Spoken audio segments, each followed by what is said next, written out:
And welcome back to what I'm gonna see if it will be the last part of the Naruto. What if no one knew Naruto was the Kyuubi one? What if?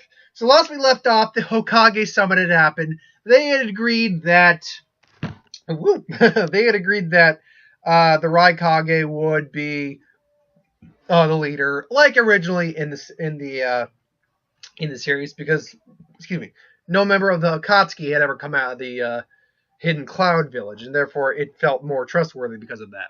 Or they felt more trustworthy of him because of that. So now we cut to the formation of them, and while the actual shinobi forces wow, I'm blanking on the word here, are gathering together. Toby slash Obito would be gathering the remainders of the Akatsuki, including Deidara, Kisame still alive, and Orochimaru would join forces with them. I believe they would reach a mutual agreement. Now the question would be, what could he offer him? And he could offer him the Edo Tensei, definitely. I mean, there's a lot of fortunes to be gathered in war, including more ninja, more corpses, more techniques, things along those lines, DNA, and more jutsu for Orochimaru to claim. So overall, Orochimaru has a lot to gain in a war. Even more so, excuse me, my hair's being weird right now. There we go. Even more so than Kabuto had to gain. Because Kabuto was really just going after Sasuke and things along those lines. He wasn't really collecting bodies and trophies, whereas Orochimaru, he'd been collecting bodies. He'd been collecting, oh, there's a corpse of a shinobi there with a cool technique, jutsu. Yes, I want to know all the jutsu in the world. So yes, he would gather the Endo Tensei army and things along those lines. Now, the question is, now Orochimaru probably had genetic samples of a lot of the shinobi we ended up seeing on call, which is why he was able to bring them forth.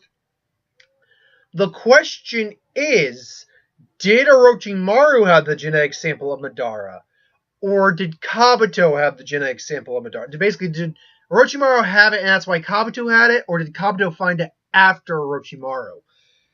It's a difficult thing to say. Honestly, because there's no indication Zetsu was working with Kabuto to help find him and then bring Madara to fruition, which brought Kaguya back, I can't rightfully say that Kabuto or that Orochimaru was the one who had the genetic sample. I'm guessing that Kabuto had found, through traveling things along, had found the means, especially to use as a bargaining chip. And this one, Orochimaru already just has genetic samples of so many other individuals. Probably has some of the Hokages. It definitely has probably all the lesser shinobi we ended up seeing. So there's definitely and all the Akatsuki members too, no doubt. No doubt he's got those genetic samples on call. And don't forget, he's already possessed Sugetsu's body, so he's got the hydration technique. So basically, the Shinobi war arc would begin. I'm trying to actually remember exactly how. He'd send the Edo Tenseis out to fight among the Shinobi forces. The White Zetsus would be out there. Now, Naruto, they again would keep Naruto under wraps for the time being, or try to keep him protected. Iruka would be there. I think Naruto would complete whatever training he was doing with Kurama. At this point, him and Kurama are definitely on a working, basically a Killer Bee and Eight Tails relationship. Probably not quite as friendly. Like they'll still like bark at each other and maybe like get angry at each other, similar as they do. But maybe on a bit of a more intense scale. I think they're on a working relationship. But Naruto can at least access that first form he had.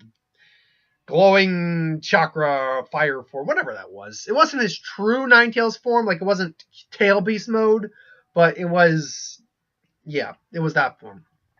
Naruto basically doesn't want to be kept cooped up. However, I would imagine they would keep someone close to Naruto there. Probably either Sasuke or Hinata or Sakura there. More than likely it'd be Sasuke or Hinata. And if I were to lean towards it, I'd say it'd be Hinata. She'd be the one she'd probably keep him there for a solid amount of time, arguing that, you can't go. It's like, what if I lose? You're not going to lose me, babe. You'll never lose me and all that. And besides, I know I can help, and you know I can help. The only reason you don't want me out there is because you're afraid something bad might happen to me. But something bad might happen to me regardless, even just staying here. So overall, I have to go out and I have to do this. So he would end up going out and fighting in the Shinobi War, and a lot of it would go the same, particularly with a lot of the resurrected individuals. But it does change up when you still have living Akatsuki there, particularly Kasame. Dedera, honestly, no, I think Sasuke would eventually take out Dedera, and he'd suicide, take out a good chunk of Shinobi forces, but Sasuke would get out of the way just in time. And then the Edo Tenseis that were around would regenerate, because that's what Madara even said, bringing the meteor down. That's what the technique was originally designed for. But individuals like Orochimaru and Kasame is going to pose a serious problem to Naruto, just like he posed to B. He ended up capturing B, too. So, ultimately, so I imagine Kasame would be the one to try to take Naruto on. Naruto would be throwing, whatever chakra he could at him. Oh, God. I can't remember the sword's name. It was like Salamada or something like that. Samahada. I can't remember the actual name of the sword. It was something along those lines. I mean, I could look it up. You know what? I'll just look it up. Kisame. Samehada. Something along those lines.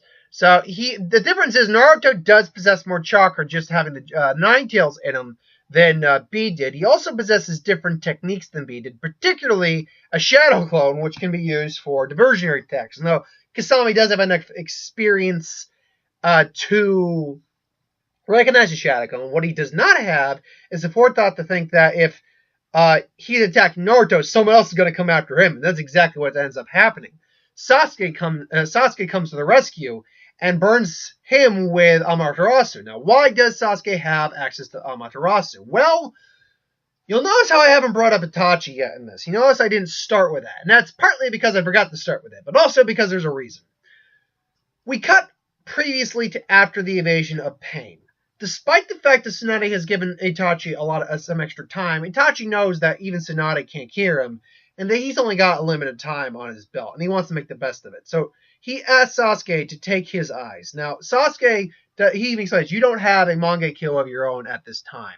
However, when you gain it, you gain it not through killing, as he explains through it. You don't gain your Mangekyo through killing someone you love. You gain it through the trauma of the death of someone you love, and the trauma of it. You will eventually gain your Mangekyo one way or the other. And when you gain it, my Mangekyo will immediately merge with your Mangekyo, and it will form a power greater than any Uchiha before you, because you have that potential, little brother. And Sasuke would probably be in cheers and something like that. It's like, and then, he implants the eyes, and eventually, so I do believe that Itachi probably gives himself like an honorable death or something like that, and he dies in his cell or something along those lines. I'm not going to say he hangs himself, but he probably does something and gives his brother final regards, and the trauma does unlock the eternal Mangekyo. So at this point, Sasuke, for all intent and purposes, is stronger than Naruto, because Naruto only has his first tail beast form; doesn't have the full tail beast form. So he is stronger than Naruto at this point, despite the fact Naruto has a lot of techniques up his plate and would give Sasuke a firm run for his money. However, Sasuke immediately, basically fires a Amaterasu arrow at the giant dome of water that Kasame is trying to fight Naruto in. And, he starts burning Kasame. Like, Kasame's trying to get there. He can't. He's burning alive. Like, ah! And then Naruto uses that to take advantage of the situation and basically fires a wrestling shuriken. And Kasame can't absorb all that chakra because he's busy dealing with the other chakra, even though he theoretically probably could absorb some Amaterasu with his sword. It's actually, that's a good question. Could he? Because that is chakra still. It's like hellfire, but it is chakra. So hypothetically speaking, he might be able to absorb it. But initially, he wouldn't absorb it because he's like, fuck, just give it the initial, and he'd be burned and damaged, and that would give Naruto the advantage of using Rasen Shuriken and just blowing Kasame away. Again, he's able to absorb some of the chakra, but I think even the sword has a limit to how much chakra it can really absorb. and it's damaging the sword's damaging him. So eventually Kasame's just on the ground and dead. But now enters Orochimaru, who's just like, yes, it's like you've become so powerful, Sasuke. I can't resist. And now Naruto and Orochimaru have to face off. But Orochimaru also has Obito appearing out there. So Obito's trying to go after Naruto, and Orochimaru's trying to go after Sasuke. And now that fight's taking place. Orochimaru ultimately isn't as strong as Sasuke at this point, but he's tricky enough that he can get stop stuttering here. That he can take him by surprise and say, "Now, Sasuke-kun, it's time for you to accept the gift I tried to give you so long ago." And then she tries to bite him. Sasuke isn't having it though. He no longer can be paralyzed by fear and that genjutsu. Meanwhile, Obito is trying to grab Naruto, who Kurama eventually says, "You know what? No, we got to do this." And it's like, "You're not going to be able to last very long with this, but we're going to do this." And then goes full tail beast mode for the first time, which does take him by surprise. It's like, oh crap. And he does get that shot in. Kakashi does come to aid as well as Guy. Now, eventually that fight goes the same where they figure out it's Obito. Naruto and Kakashi are now duking it out best they can. Naruto and Obito are. And then Kakashi gets involved, and they have that, they go into the Mangekyo realm, and all that whole scenario takes place. Meanwhile, Orochimaru and Sasuke are fighting it out. Orochimaru realizes that despite all the improvements he's had in all the durability that basically Sogetsu's, is it Sogetsu? I know. I think it's actually. I think I've actually been saying his name right. I think it's actually. No, I think it's Sogetsu. I think it is. If not, that's his brother. His body possesses. Sasuke still outmatches him. So now, meanwhile, all the Edo Tenseis are running rampant. Basically, Obito just decides to absorb the tail beast into him, the 10 tails into him. Basically becomes the 6 paths form, because there is a little bit of chakra there in the, those Cloud brothers, those Cloud ninja that were pseudo Jinchiurikis. So he figures out a way to do that, grabs the chakra. It's stronger also because, unlike having partial Kyubey and 8 tails chakra, he's got a full 8 tails and 9 tails, some partial 9 tails chakra in there. So ultimately, it is stronger, and he is a stronger form. And combining stage mode, again, we go into that entire laundry list. Now, should be noted that there is no Madara or any of the Hokage summoned. Remember that Orochimaru essentially brought the Hokages back with the use of that Uzumaki mask.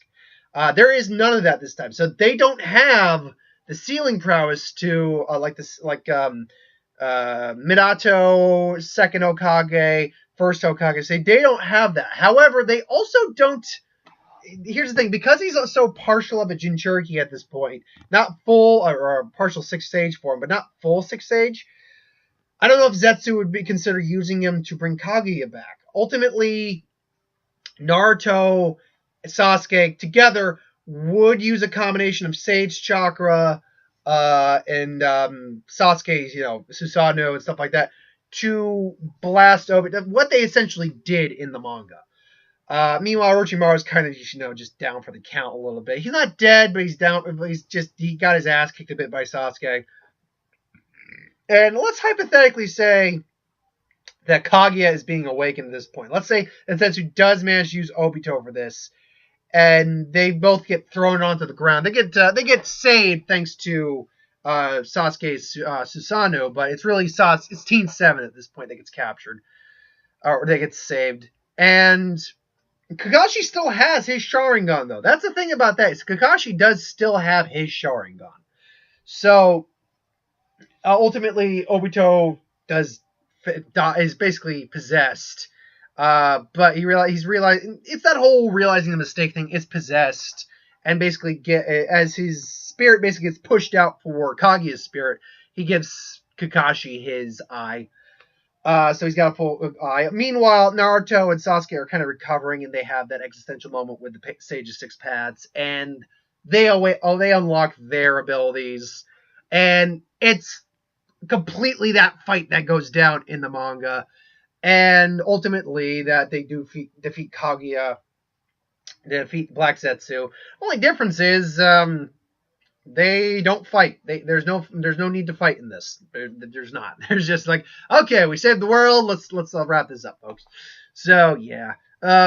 Ultimately, it ends with the way you would think it ends. It ends with that last chapter, really. That but Sasuke's not leaving the village at this point. He's just there, and you get Salad or whatever her name is. You get Boruto, Himawari. You get all except Neji's also alive. Actually, would Neji survive? I think Neji would survive this. I think there's enough differences in this scenario where Neji does survive. Yeah, and actually, you know what? You wouldn't get Solid. You wouldn't get Sasuke. You wouldn't get Sasuke and Sakura together. You'd get Sasuke and Tenten. So what would their kid be called? Would it be a boy or a girl? I mean, you can decide what they would be called, what they would be in the comments below. If I were to throw my hat into the ring on that, I think that they still have a girl. She does, and she has her dad's Sharingan, probably early age Sharingan. I imagine like her dad. She's a prodigy, like her mom. She loves weapons and stuff like that, but she's still a kid. I mean, Naruto and Hinata still have their kids. So you know what? That's right. I forgot. Sakura and Choji have a little one, and he's a fat little dumpling. I imagine he looks kind of like his dad, but with pinker or redder hair, or reddish pink hair, in his mom's eyes. And what's the name of the? I don't follow Boruto, so I can't remember exactly what the Chocho or something like that. Their daughter. It's Choji's daughter with the chick from the cloud. I can't remember her name. So yeah, there's that. I mean, Rock Lee we know has a son. We have no idea who the mom is, but we know he has a son. Neji would probably meet someone. They'd hit it off. Good. They'd continue the Hyuga legacy. Great times. But yeah, overall, it would probably end on a positive note. Particularly on a very strong basis that the whole Kaguya thing is kind of a what if Kaguya even comes into the fray, because Madara is not in the picture in this scenario. Orochimaru, for what it's worth, is regulated to kind of where he stood by the end of the series. Not evil, per se, like not a villain anymore, but also not a good guy still. He's kind of in that gray area, not even an anti-hero. He's just kind of morally ambiguous. So that would be the thing. All the Akatsuki would probably be killed off by the end of the series.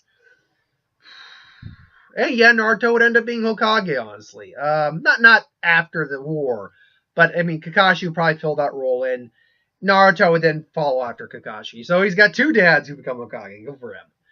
But yeah, I think that's where I'm going to end it. Obviously, this last bit was a bit rushed because once we get into this scenario, it becomes a lot of what the hell is going on here. But a lot of stuff wouldn't change per se. Like a lot of the fight, like Gaara's fight against the first Mizukage, the fight with the third Raikage, Sasori coming back. A lot of the Edo fights honestly would not change. Like the Jinchiuriki fights would not change, hypothetically speaking. So a lot of that wouldn't necessarily change. I know I didn't necessarily include that either, but really, when you break it down, most of that probably wouldn't change very much. But then you have other things like Orochimaru still being there, some of the Akatsuki still being alive, B being sealed away. What are you scratching at? Stop scratching at the chimney. What are you growling at? Don't you growl at me. Brr. Yeah. Brr. Brr. So yeah, that's basically how I think we will end this one. It's a happy ending in this scenario, definitely. The problem with Naruto What Ifs is that Naruto has a much more detailed and a lot of crossroad moments in the story, and a very large story to boot, that it's kind of difficult to determine where some story elements would end up going. But I thought I believe I did the best I could given the circumstance, so that's my thoughts on it. But thank you for watching. I hope you enjoyed. Like, comment, share, subscribe, As always, you want to review something, put in the comments below. Let us know. We'll do a review of it at some point. Ideas for who would win, Star Wars, Superman, Magic, what if, anything I do on this channel, put in the comments below. Let me know. I'll get to it at some point. What if and who would wins. Still going throughout the week. Or who would win tomorrow. What if the remainder of the weekend. Box office. That's about it. Oh, and the review for Happy Time Murders will be up later today. So thanks for watching, and I'll